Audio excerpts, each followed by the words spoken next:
Hello, this is Bridget with Divine Essentials. So I just pulled out my Divine Tarot, and I split the deck, and I got the Empress card. Well, I didn't even split the deck. I picked the deck up, and the Empress stayed down. So I felt like that was kind of just signifying. And there's the fucking Ten of Cups jumping out. So that's kind of funny because the Ten of Cups is right here. I had asked a question earlier today, and I was like, where am I headed? And I asked in the career, and it was 10 of Cups. It said family, business, happy home life, domestic security. Okay? So, I didn't even get to ask anything or whatever. But I feel like they're like, come on. I've been being guided. Oh my goodness, Four of Wands with the Emperor. Alright, like, they've been wanting me to do a reading. But I had other things to do today, and I had phone calls and things like that, and I'm now working 2 official jobs on top of this. So I was like, oh shit, that's a lot, huh? Just a little bit of extra stuff at the moment, but whatever. We're the Queen of Swords, we can handle that shit. And make the judgment calls in our lives that we need to do to put a death to things that are no longer serving us, like, or whatever mindset's not serving us, or whatever energy's not serving us, or not taking the control over our lives. Like, sometimes we gotta work hard to get things to go. And I just saw the phone is needing to charge, and I get the Star, which has been coming out a lot with the Lovers. Okay, so in the Chariots on the bottom of the deck, let me grab a charger. Alright, that took a lot longer than I anticipated, and this thing's very temperamental at the moment. It keeps, like, going off on its own, and I gotta turn it back on. But the Star with the Lovers. So, wishes coming true. Becoming the star of the show. Getting the recognition in areas of our lives that may have been stuck or stagnant. And getting that forward motion with the Eight of Wands underneath here. Taking action, communicating, traveling towards our Ace of Pentacles, which the Ten of Cups is now right there again. And, overcoming adversity. So if things have been stuck or stagnant, you've been making the choices to heal. You've been making the choices to think new thoughts. You've been doing what you need to do to be single, sexy, confident, independent, find your value and your worth. And whatever blocks or blocked, you're getting your victory and your motherfucking Ten of Pentacles. Ultimate fulfillment. Okay, so what have you been waiting on? What have you been waiting for? Something is opening that door. King of Cups, Emperor. Somebody could be returning to your life for a romantic gesture, or new love could be coming in, depending on how, you feel about that circumstance. Like, what is your happy ever after? What do you want? Do you want new love, or do you want return of someone? This could be, you could be getting both, okay? And not obviously getting both, making a decision, because you're single, sexy, confident, independent. You have the choice of old or new, if that's what's coming in for you, you get to choose, okay, what makes you happy.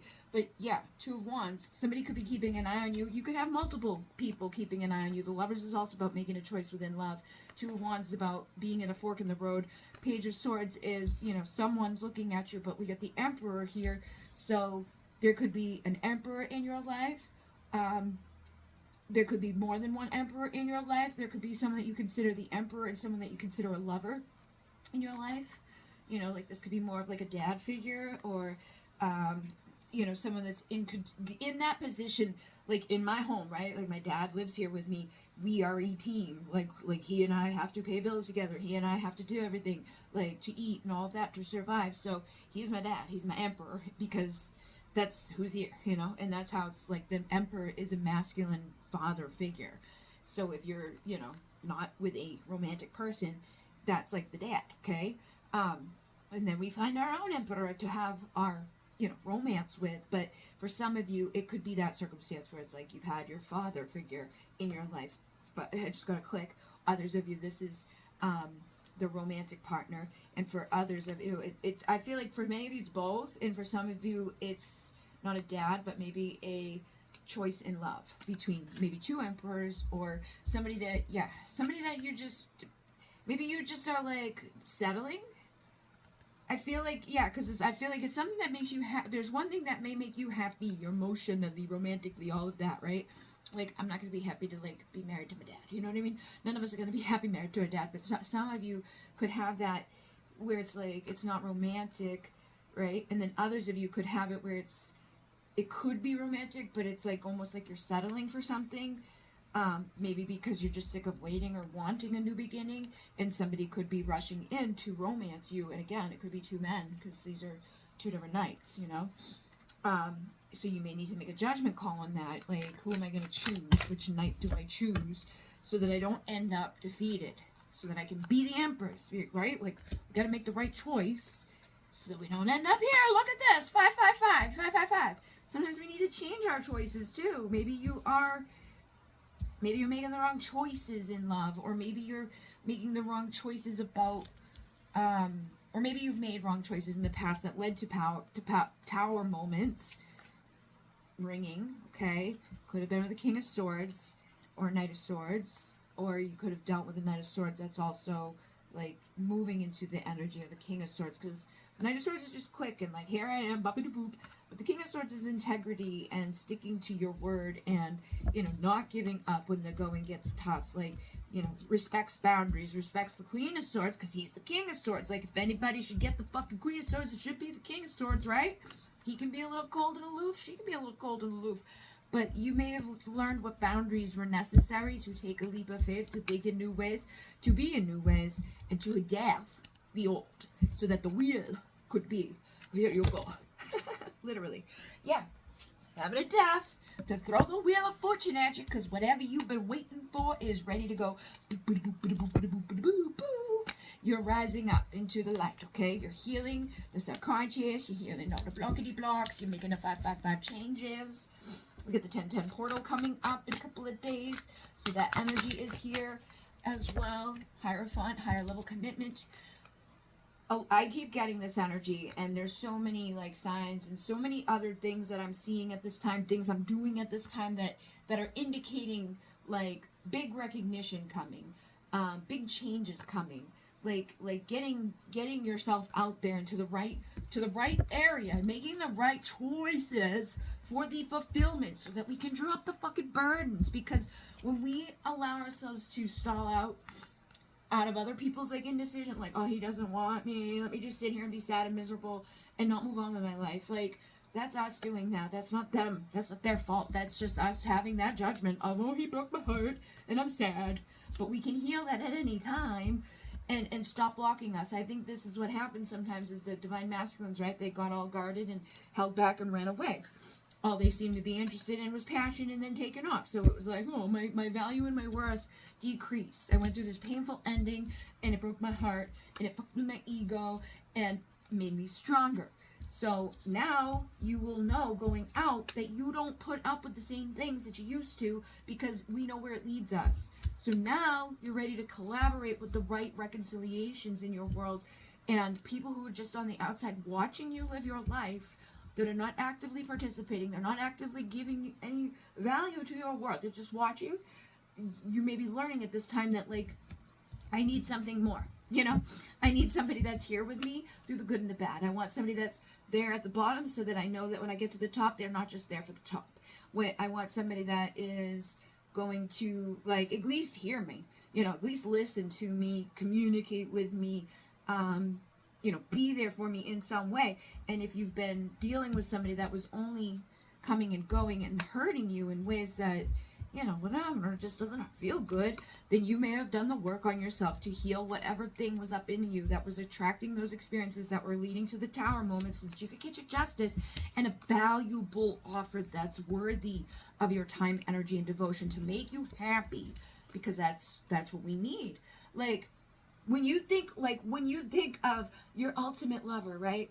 The ultimate relationship, I highly, highly doubt he doesn't talk to me. He's running from me. He's ghosting me. He's only comes around, bop-a-da-boop, and then he's gone again, or he's gone off with this one and that one, and he did all these things for her, but not me. Like, that's not what we equate to wanting, right?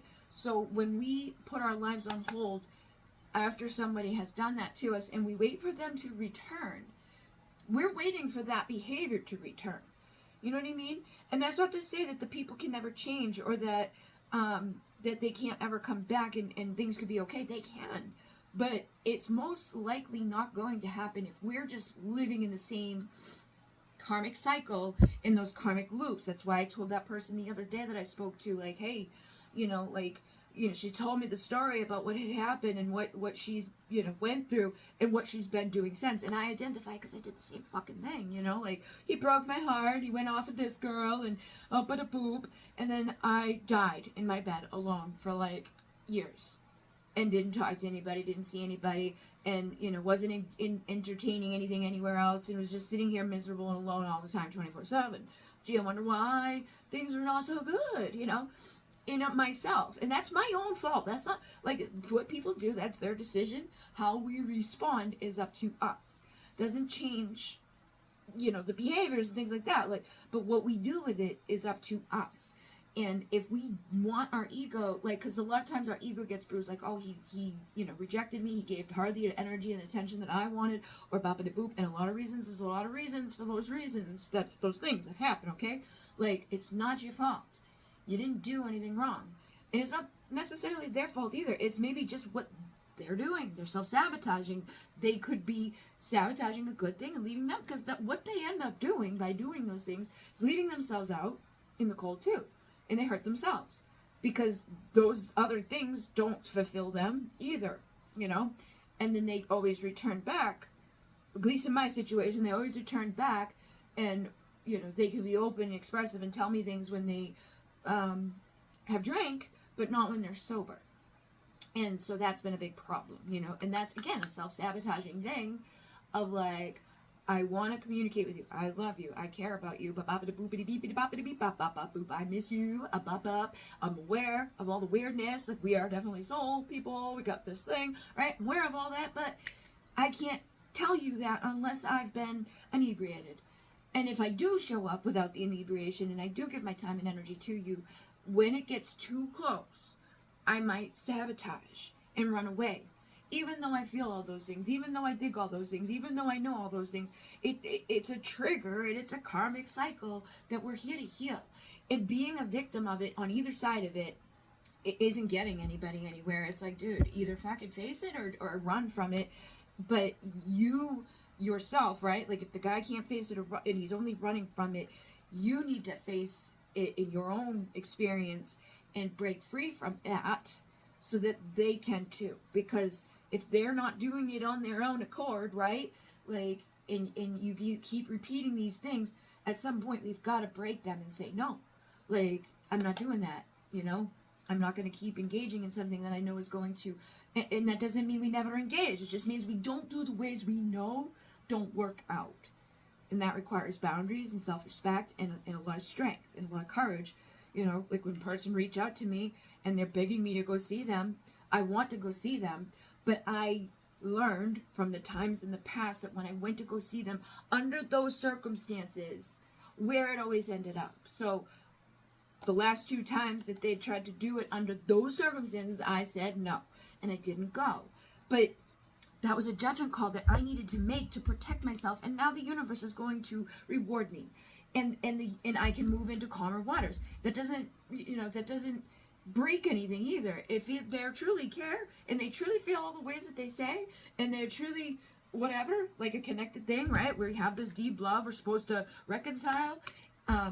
When I do this and I break this pattern, they're gonna know. They're gonna figure it out. Like, that old way doesn't work anymore. The only way I'm gonna get through here is if I actually show up and speak this without the help of alcohol. Which I totally understand why we would use alcohol. But my thing is like, are you gonna be drunk the whole relationship now? Because that doesn't work for me, and you shouldn't need that to tell somebody how you truly feel, And that may be a tower moment for that person. That may have been a tower moment for me. But we don't need to keep repeating those tower moments. That's how we're gonna get a passionate new beginning, when we face our fears and say, no, I'm not participating in this anymore. Because if I go to you in that circumstance and you repeat the same thing, I was just as much at fault for participating in that reciprocal thing of knowing where it's headed, So we got to change our perspective, use our intuition, and heal the fears and the anxieties and the bullshit so we can get our 10 of Cups quickly, okay? Because we've got emperors out there that are ready to bring us their strength. and not defeat us anymore. We're ready to have our wishes come true and be, out of that cold and into the warmth with nice, warm, kingy pentacle.